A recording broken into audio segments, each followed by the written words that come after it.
I realized I don't have any change unknown word problems, which is what we're working on this week, and I'll explain that to you in a second, in my laminated copies. So I have just written a few that we're going to use today.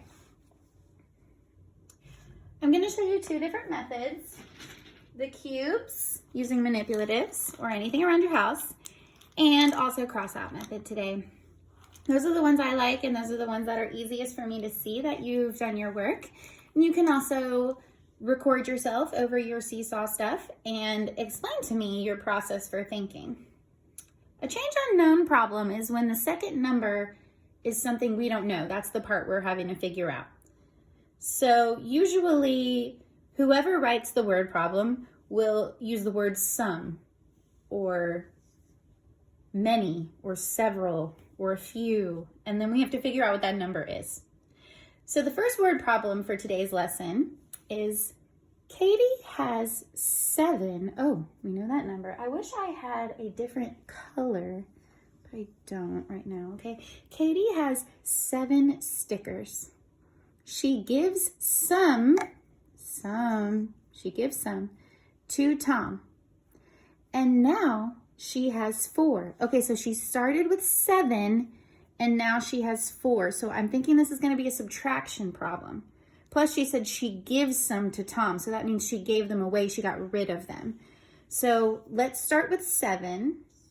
We know it's going to be a subtraction problem, and we know 4 goes in there, but remember I told you that we're working on word problems that we don't know the second number. We don't know the change. How are we adding? How are we subtracting? What are we adding? What are we subtracting? So that we know that the answer is 4. That's kind of tricky. We're going to read over this again. How many did Katie give to Tom? Let's read this again. Katie has 7 stickers. She gives some of them, we don't know, to Tom. And now she has 4. How many did Katie give to Tom? So we have to start with 7 and we have to end with 4. I don't have much space, but I'll go ahead and do it here. So 1, 2, 3, 4, 5, 6, 7. Now what do I need to do to my circles to make sure my work is precise? That's right, I have to recount them just to make sure I have 7. 1, 2, 3, 4, 5, 6, 7.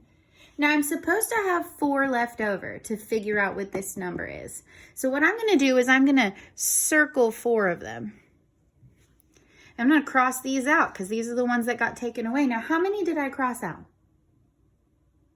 That's right, I crossed out 3. Where do you think that number goes? That's correct. That's your answer. It goes in the box. Isn't that weird? It's kind of strange, right? Our answer's in the middle. Let's check just to be sure. And this time I'm going to use cubes. 1, 2, 3, 4, 5, 6, 7. Now if my answer is correct, I should have 4 left over. So we crossed out 3 here. Let's go ahead and take the 3 away here. Now I should have 4 left over. Do I have 4 left over? That's right. I do have 4 left over. So the answer is 3. Great job, guys. Let's try another one.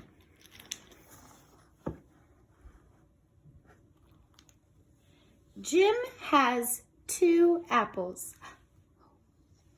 Let's circle the number. His mom gives him more. His mom gives him more. Do you think that means we're going to add or subtract? That's right, we're going to add more.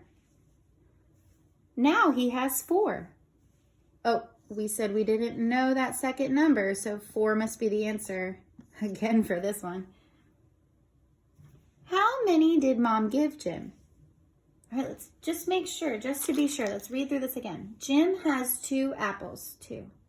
His mom gives him more. More means what again? Oh, that's right, to add. Okay, so I'm right. I got my plus sign here. She gives him more, but we don't know how many more, right? Okay. So now he has 4. All right, so we're good. How many did Mom give Jim? Awesome. Okay, so we're gonna add a number, add some to 2, and we're gonna get 4. So let's start with drawing a picture. 1, 2. So I need to add to this number to get to 4 total.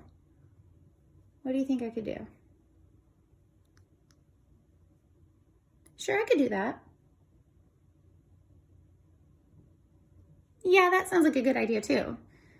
I think what I'm going to do is I'm going to add dark circles so we know which ones I've added until I get to 4 total. So I have 2 here, so let's say 2,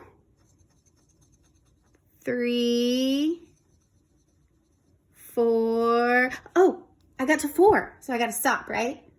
All right, so I started with 2 and I added the number of dark circles. So how many dark circles do I have?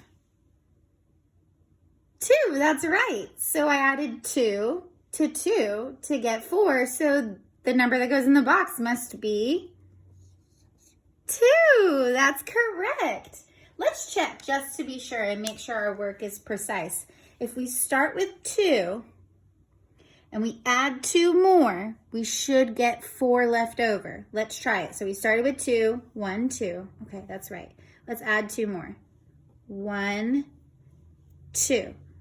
Now, if this is correct, we should have 4 total. Do we have 4 total cubes right here? Yes, we do. Great job, guys. I look forward to seeing your work on Seesaw today.